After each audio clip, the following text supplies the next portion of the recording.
Okay, Tom and Phil and Sam, good. Welcome to the third Thursday. This is probably the last one of the year because of the schedule and such. But just good to see everybody here. We get the word out as best we can. Tom, take it away. You have the topic of the ride along and office visit, etc. Okay. Well, it's an honor to be here to share this with you today, and I hope we all glean some things that will help us be more effective chaplains as we seek to minister to our agency that we serve. What I want to do this morning is to weave a ministry of presence through all that I talk about today. And somebody says I have a ministry of presence locked in my mind and I can't get it out. Well, ministry of presence, as you know, if you've heard me before, is the key to everything we do. No ministry of presence, no effectiveness in anything we try to do. They've got to know us, the people in the agency that we are working for. They've got to know us before we'll be able to do anything effectively in chaplain ministry. Uh, I always say they've got to know us before they want to hear us. So, ministry of presence is very important. And you can't do ride-alongs and office visits without ministry of presence. Uh, Today we'll hit first of all on walking through your agency, just walking through it. It's good to establish a day that you can set aside some time, a couple hours to go to the agency and just walk through.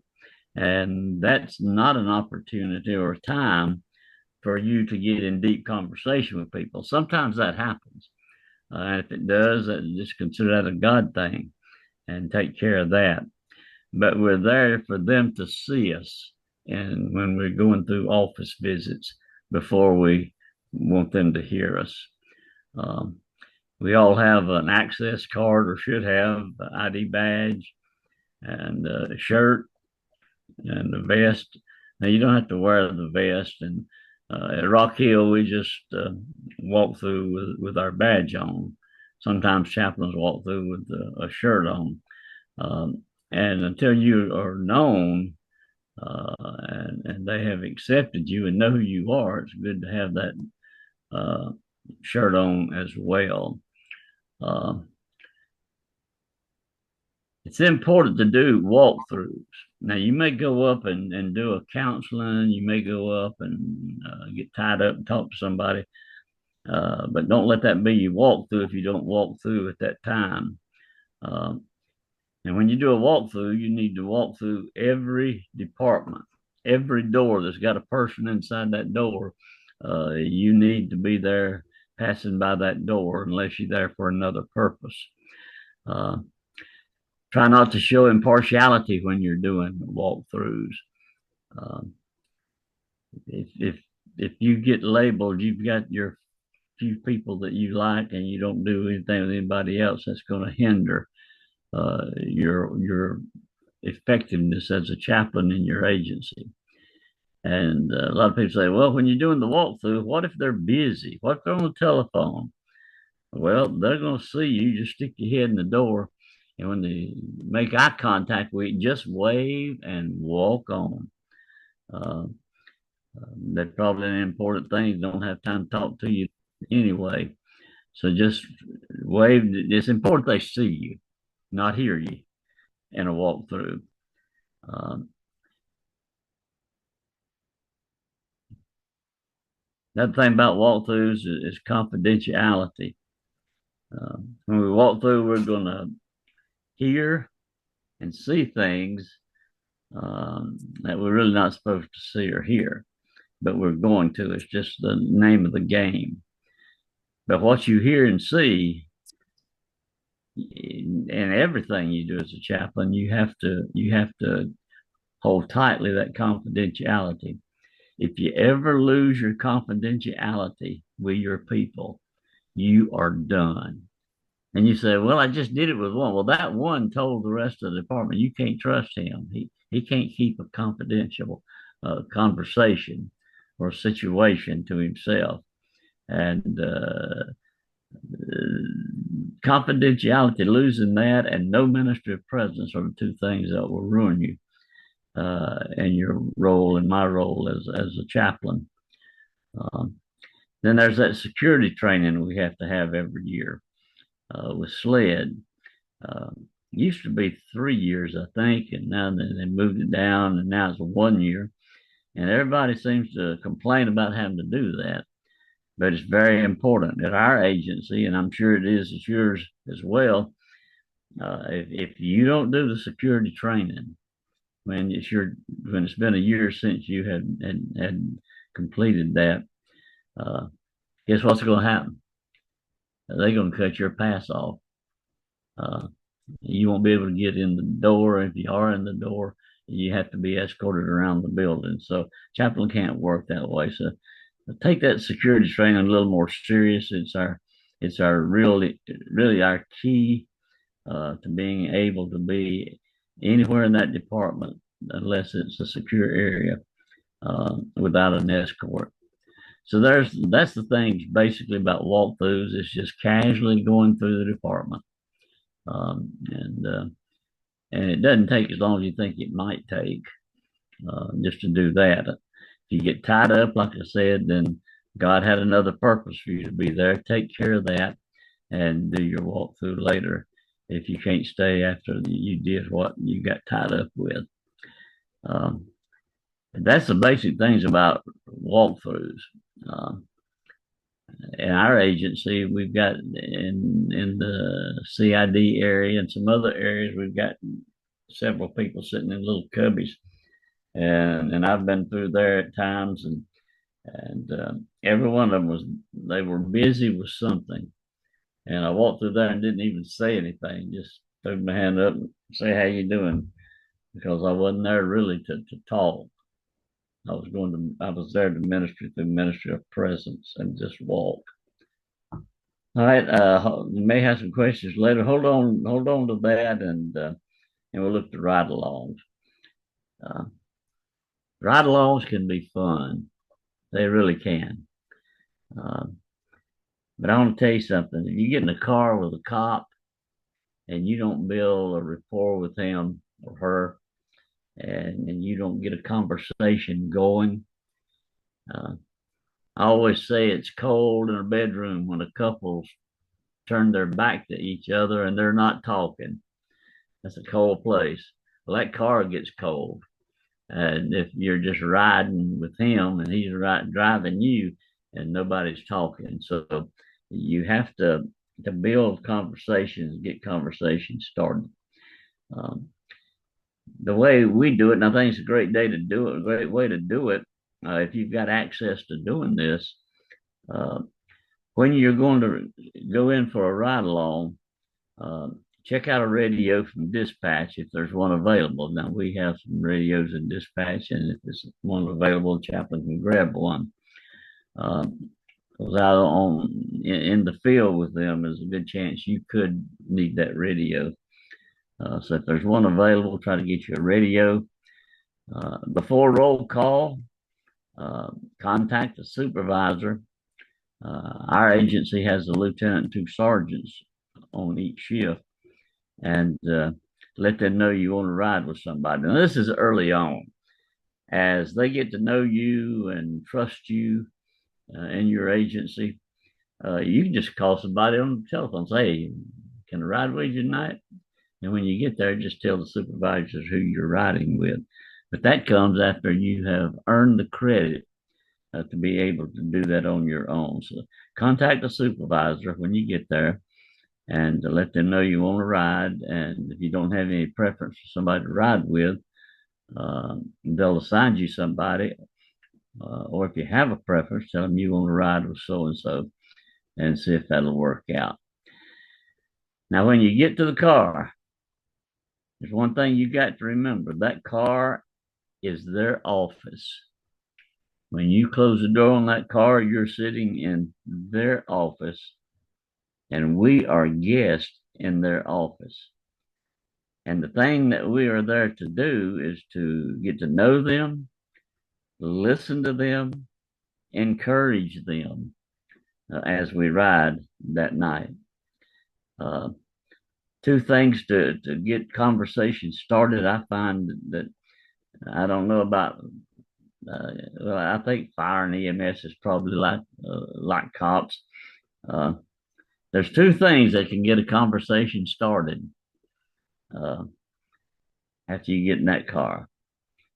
Uh, Ask them some questions about their family. They like to talk about their family. And if that's not working, ask them some questions about their career. And I guarantee you'll get some answers to that one because no matter what agency you're in, um, they are proud of what they do and of their career, and they want to share it with anybody that will listen to them. Uh, some things to do while you're in the car. What I do, and it's not saying you need to do this, is when we before we even crank the car up, I said, let's have a little conversation here. I said, I realize this is your office. I'm a guest in your office. And I want you to know that anything that's done, anything that's said on this ride along between me and you is going to be completely confidential. We had a chaplain years ago that nobody had any confidence in because he'd get in the car well, he got in the place, some people wouldn't let him ride with him. And he'd see something they're doing that they didn't think he ought to be doing, and he'd go back to administration and tell them what they're doing. Uh, that's not our place to do that.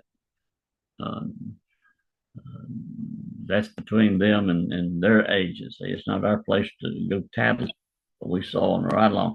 And if you tell them what we do is confidential on the ride along, and then you don't, then you're going to lose that ability. How are you, sir? And so to be very careful about that. Have that conversation with them before you ever get started. Make sure that dispatch knows who you're riding with. If you hadn't been able to tell dispatch who you're riding with, get the officer that you're riding with, the fire person, the EMS, and get them to notify dispatch, hey, I got Chaplain so and so with me tonight. Because if something happens out there on the scene, uh, dispatch needs to know that you're with them. And just make sure dispatch knows that dispatch and supervisors know that you're riding. Um, Now, there's a couple of things you don't do uh, on the ride along. This will shoot you in the foot. Uh, don't ever lock their car when they get out of the car to go in a house or go into the situation. Just remember, when they get out of that car, they're facing pure evil.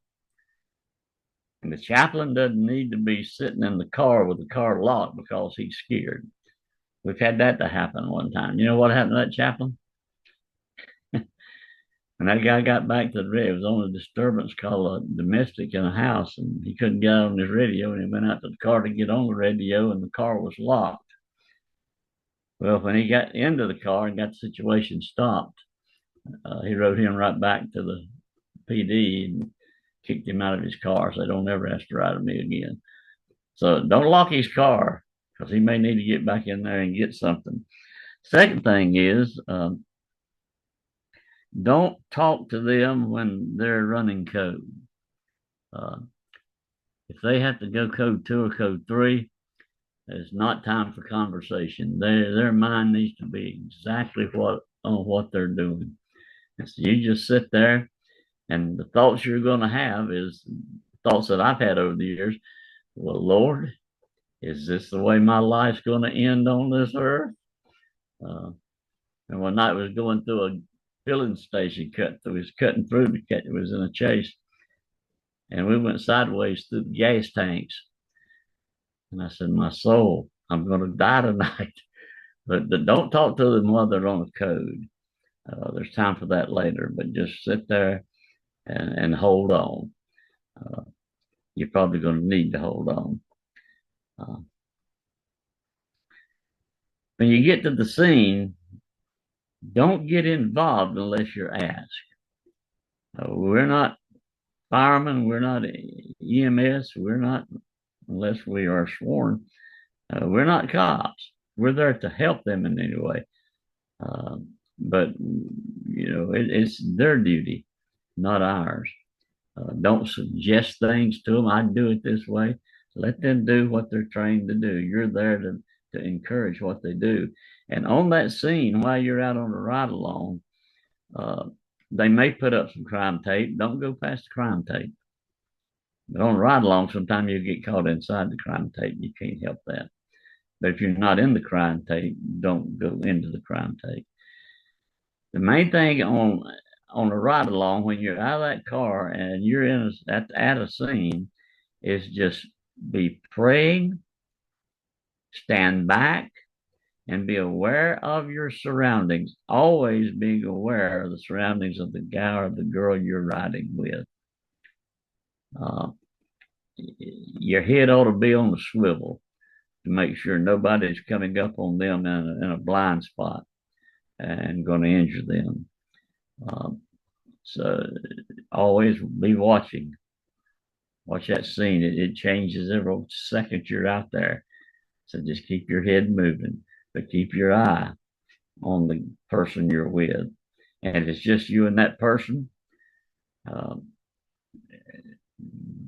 be close to them enough so if something did go wrong, um, he wouldn't be by himself. So we ought to always be aware of the officer's safety. Uh, Now, a little slogan I have is I said it was the officer's car was his office. But remember this, the more you ride, ministry of presence. Can't ride if you're not there. The more you ride, the quicker you become accustomed to your office being in that car with him. And it's a beautiful thing when you're in that car with who you're riding with, and there's in-depth spiritual conversations going. Uh, I've had the privilege sometimes of leading guys and girls to the Lord around the PD. Uh, I've had a couple of times when they were ready to pull off to the side of the road and give their life to the Lord, and just as soon as they get pulled up so they could do that, they'd get a call. So you have to follow up on that. But a lot of things are going to happen on that ride along. Just be safe on it. Watch out for the person you're with, and you're there to help him, not cause him any problems. Don't lock his doors. Don't talk to him while he's running code, and you'll get along just fine. Okay, Andy. Thank you, Tom. Uh, One of the things we try to do with this is keep it tight on time and that sort of thing. And so that ends the lecture part